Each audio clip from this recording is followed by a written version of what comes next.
I used to call myself ambitious. I said it out loud so often that I started believing it. I had big dreams, big plans, big words. I talked about the future like it was already mine, like success was just waiting for me to get up one day and claim it. But most days, I didn't get up. I stayed where I was, scrolling on my phone in the dark, promising myself that tomorrow would be different. Tomorrow always felt safer than today. She never called me lazy. Not once. And maybe that's what hurts the most now. She believed in me in a way that was quiet, almost invisible. No pressure, no lectures, no comparisons. Just a soft kind of faith that wrapped around me without asking for anything in return. She would sit beside me at night when the room was silent except for the hum of the fan and the distant sound of traffic, her knees pulled close to her chest, her phone face down, giving me her full attention even when I was giving her almost none. I remember how she used to look at me when I talked about my dreams. Her eyes didn't shine with excitement, they softened with trust. As if my words were already real to her. As if the man I kept promising to become was standing right in front of her. I loved that look, but I didn't protect it. I spent my days planning and my nights escaping. Escaping into reels, videos, pointless conversations, anything that helped me avoid the quiet voice inside me that kept asking when I would finally start. She never complained about my wasted hours. She just adjusted herself around them. If I was busy on my phone, she stayed silent. If I said I was tired, she lowered her expectations. If I postponed things, she postponed her hopes. That was her loyalty, silent, patient, slowly breaking. Sometimes she would send me long messages late at night, paragraphs filled with small details about her day, her thoughts, her fears. I would read them. I always read them, but instead of replying, I would tell myself I'd answer properly later, when I had more energy, when I could give a better response. Later turned into scene. Scene turned into silence. Silence turned into habit. She noticed. Of course she noticed. But she never fought me about it. She would just reply shorter the next time. Less emotion. Less explanation. As if she was slowly packing her feelings away, folding them neatly so they wouldn't bother me anymore. I thought that meant everything was fine. We started sitting in the same room but living in different worlds.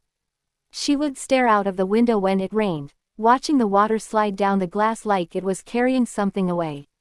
I would be beside her, phone blowing in my hand, pretending I was busy with something important.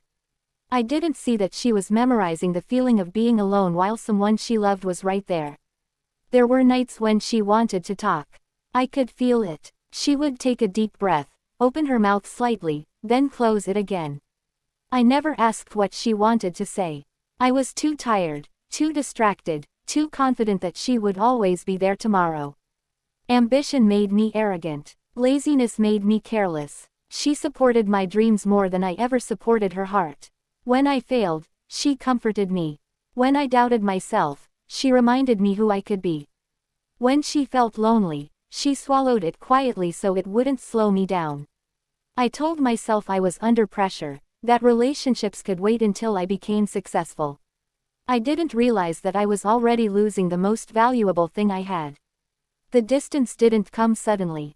It arrived softly, like nightfall. One evening she stopped waiting for my replies.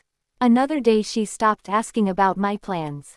Her smiles became polite. Her laughter sounded like it was coming from another room. She was still loyal, still kind, still present, but not reaching for me anymore. I thought she was just giving me space. The night she finally told me she was tired, there was no anger in her voice. That scared me more than shouting ever could. We were sitting in a dimly lit room, rain tapping gently against the window. My phone was on the table, screen lighting up with notifications I didn't bother to check. She looked at me for a long time before speaking, like she was making sure this version of me was the one she would remember. She said she felt invisible. That she had been loving me loudly in her heart while living quietly in my life. That she didn't want to beg for presents anymore. Her words weren't sharp. They were soft, careful, already tired. She wasn't asking me to change. She was telling me she had changed herself too much already. I told her I needed time. Time to fix things. Time to focus. Time to become better. She nodded. That was the moment I lost her. Because she had been giving me time for years. After she left, the silence became unbearable. The room felt bigger, colder. The nights stretched longer. I started noticing all the things I used to ignore. The empty chair, the quiet mornings, the lack of messages waiting for me. My phone still glowed in the dark, but now it had nothing that mattered. That's when ambition finally woke up. Too late. I started working harder, chasing the version of myself I had always talked about. People praised my discipline. They called me focused, successful, motivated. No one saw that every achievement felt hollow. No one knew that I would trade all of it to go back to those nights when someone believed in me before I deserved it. Sometimes I open old chats and read her messages again. I see the love I took for granted, the patience I exhausted, the loyalty I didn't earn. I imagine replying properly this time. I imagine being present. I imagine choosing her before comfort, effort before excuses. But imagination doesn't fix reality. She has moved on in the way people do when they finally choose themselves.